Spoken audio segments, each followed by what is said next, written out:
If you started investing $200 a month at age 25 and stopped completely at 35, never put in another dollar, you'd still end up with more money at 65 than someone who started at 35 and invested. $200 every single month for 30 straight years. Same monthly amount. 30 fewer years of contributions. More money. Let that land. That's not a trick. That's not a loophole. That's just math, and most people have never seen it laid out like that before. The difference isn't how much you invest, it's when you start. And if you're somewhere between 25 and 34 right now, you still have the most valuable asset in investing sitting right in front of you: time. This video is about what it costs you every single year you wait to use it. So why doesn't everyone just start investing early? Because most people are waiting for the right moment. And the right moment never comes. I'll start when the debt is paid off. I'll start when I get the promotion. I'll start when I have more breathing room. I'll start when I actually understand how it works. Sounds reasonable, right? Every single one of those sounds like a responsible, mature decision. But here's what's actually happening. While you're waiting for the perfect conditions, the clock is running. And in investing, the clock is the most expensive thing you can waste. Think of it like getting on a road trip. Your buddy texts you, "Hey, leaving at 6 a.m. You coming?" And you say, "Yeah, just let me finish a few things first." He leaves. You finish your things. You leave at 9. You're driving the same road, the same car, the same speed. But he's already 3 hours ahead of you, and you can never get those 3 hours back no matter how fast you drive. That's waiting to invest. The destination is the same. The vehicle is the same. The only difference is when you got in the car. Now the debt excuse. Real talk. If you're carrying high-interest debt, yes, paying that down should come first. But low-interest debt? Student loans at 4 or 5%? You can do both. You don't have to choose, because the market has historically returned around 7% annually after inflation, which means the math often favors investing even while carrying certain kinds of debt. The right moment isn't coming. The right moment is now. It always was. Okay, so the clock matters. But why exactly? What is it about time that makes starting early so powerful and starting late so expensive? One word: compounding. Here's the ELI 5 version. When you invest money, it earns a return. Then that return earns a return. Then that return earns a return. You're not just growing what you put in, you're growing everything that grew before. Your money starts making money on its own money. And the longer you let that run, the more insane the math gets. Think of it like a snowball rolling down a hill. At the top, it's tiny. A few pushes, and it's barely moving. But halfway down, it's picking up speed and size on its own. By the bottom, it's massive, and it got there mostly without you touching it.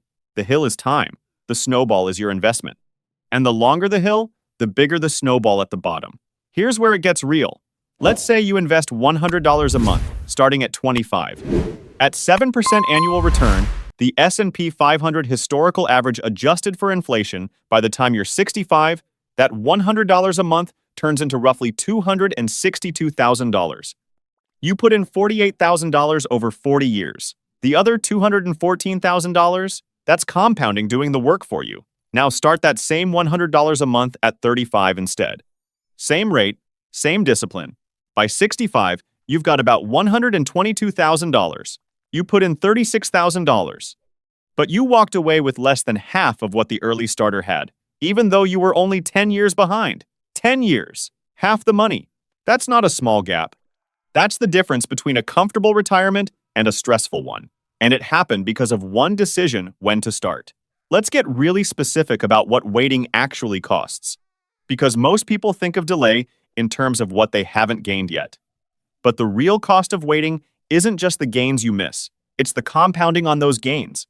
Gains on gains on gains that never happened. Think of it like a baseball player who sits out the first 3 innings every game. By the end of the season, it's not just 3 innings per game he missed. It's the at-bats, the RBIs, the momentum that builds on itself over a full season. You can't make up 3 innings in the 9th. The game doesn't work that way. Investing doesn't work that way either. Here's what 1 year of delay actually costs at $200 a month. If you start at 28 and invest until 6, 5, 3, 7 years at 7%, you end up with about $422,000. Wait just 1 year and start at 29? You end up with about $391,000. 1 year of waiting cost you over $30,000, not $2,000. $400 the amount you would have invested that year. $30,000. Because You didn't just lose the $2,400. You lost everything that $2,400 would have compounded into over the next 36 years. Now multiply that by 5 years of waiting, by 10. Every year you delay, you're not just postponing the start. You're permanently removing the most powerful compounding years from the equation, the early ones, when the snowball has the longest hill left to roll. The cost of waiting isn't felt today. It's felt at 65, and by then, there's no going back to fix it. Start now, even small. The cost of waiting is always higher than the cost of starting. Okay, so you're convinced. Starting early matters. Waiting is expensive. Got it. Now the question everyone asks, how do I actually start? Here's the thing. Most people picture investing as something complicated. Something that requires research, a financial advisor, a big chunk of money, and a lot of time you don't have. So they keep putting it off, waiting until they feel ready. But starting to invest is like learning to swim. You can read every book about swimming, you can study the techniques, watch the videos, understand the theory perfectly. But until you actually get in the water, none of it matters. The first step isn't knowing everything. The first step is just getting in. Here's how you get in right now in 3 steps. Step 1. Open a Roth IRA. If your employer offers a 401k with a match, start there first. Free money from your employer is the highest guaranteed return you'll ever get. If not, a Roth IRA is your next best move. You can open one online in about 15 minutes through providers like Fidelity, Schwab, or Vanguard. No minimum to start. Step 2. Set up an automatic contribution. Even $25 a month, even $50. The amount matters less than the habit. Automate it so it happens before you can spend it. Step 3. Invest in a simple index fund, something that tracks the S&P 500. You don't need to pick stocks. You don't need to time the market. Just own a small piece of the whole market and let compounding do the rest. That's it. 3 steps, 15 minutes. And you've done something that most people your age will never do.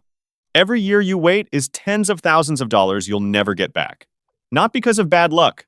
Not because the market is rigged against you. Because compounding needs time, and time is the one thing you can't buy back later. You don't need to have it all figured out. You don't need to be debt-free. You don't need to understand every detail of how markets work. You just need to start. Small. Today. I want to hear from you. Drop a comment and tell me, what's been your biggest reason for not starting yet? I read everything, and I'll reply to as many as I can. Because that's what we do here. That's what the Stackers are about. Go make your money work. I'll see you in the next one.